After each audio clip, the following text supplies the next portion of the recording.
ভারতের মণিপুর সহিংসতায় নতুন মোড়, নাগা ছাত্রদের ওপর হামলা, কুকিদের বিরুদ্ধে অভিযোগ। ভারত কি বিপদে?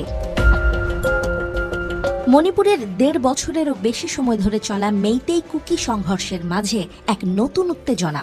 নাগা ছাত্রদের ওপর কুকি হামলার অভিযোগ। প্রশ্ন উঠছে, এই সহিংসতার ঘটনা ভারতের ভবিষ্যৎকে কিভাবে প্রভাবিত করতে পারে?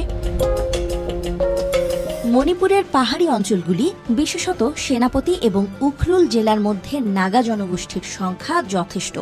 এখানেই সহিংসতার নতুন মাত্রা দেখা যাচ্ছে। কুকিরা যেভাবে নাগা ছাত্র সংগঠনের কর্মী এবং সমর্থকদের ওপর হামলা চালাচ্ছে, তা এলাকায় এক বিশাল অশান্তির সৃষ্টি করেছে। রবিবার রাত থেকেই সেনাপতি জেলার গমগিফাইয়ে হামলার ঘটনা ঘটেছে। কয়েকটি নাগা ছাত্র সংগঠন যেমন সেনাপতি ডিস্ট্রিক্ট স্টুডেন্টস অ্যাসোসিয়েশন, মাও স্টুডেন্টস ইউনিয়ন এখন পথে নেমে প্রতিবাদ জানাচ্ছে। যে সংঘাতের সূত্রপাত ২০২৩ সালের ৩রা মে থেকে, তা আজও থামেনি। মণিপুর হাইকোর্টের নির্দেশে মেইতেইদের তফসিলি জনজাতির মর্যাদা দেওয়ার সিদ্ধান্ত হয়। তারপর থেকেই পরিস্থিতি উত্তপ্ত হয়ে ওঠে।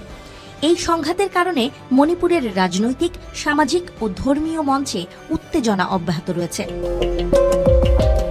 তবে কেন কুকিদের বিরুদ্ধে নাগারা হামলা চালাচ্ছে, প্রশ্নটি এখানেই ঘুরে দাঁড়ায়। দুই খ্রিস্টান জনজাতি গোষ্ঠী কুকি এবং নাগা কিভাবে একে অপরের বিরুদ্ধে অস্ত্র তুলে নিতে শুরু করলো? মণিপুরের পরিস্থিতি কিছুটা জটিল, যেখানে একদিকে মেইতেইরা মঞ্চে, অন্যদিকে কুকি এবং নাগাদের মধ্যে তফসিলি জনজাতির মর্যাদা নিয়ে টানাপোড়েন চলছে। নাগা ছাত্র সংগঠনগুলি কুকি হামলার বিরুদ্ধে প্রতিবাদে রাস্তায় নামছে। পুলিশ এবং প্রশাসন বড় অশান্তির আশঙ্কা করছে। এখন যে পরিস্থিতি দাঁড়িয়েছে, তাতে মণিপুরের পাহাড়ি অঞ্চলে কুকি বিরোধী আন্দোলনের কারণে শান্তি বজায় রাখা সম্ভব কি?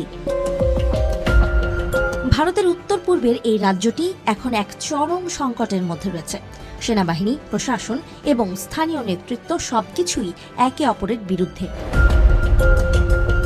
মণিপুরের এই পরিস্থিতি ভারতের শৃঙ্খলা এবং অখণ্ডতায় কি প্রভাব ফেলবে? যখন মণিপুরে সংঘর্ষ চলছে, তখন দেশের অন্য অংশের মানুষ কিভাবে এটি দেখছে? মণিপুরের পরিস্থিতি যদি আরও জটিল হয়ে ওঠে, তা ভারতের নিরাপত্তা এবং জাতীয় অখণ্ডতাকে বিপদে ফেলবে কিনা, বিশেষত উত্তর পূর্বের রাজ্যগুলোতে, যেখানে এই ধরনের সংঘর্ষে আন্তর্জাতিক সীমান্তের টানাপোড়েন রয়েছে। সেখানে উত্তেজনা বাড়লে তা কিভাবে ভারতের সামগ্রিক পরিস্থিতি প্রভাবিত করতে পারে? Desk report, BE news.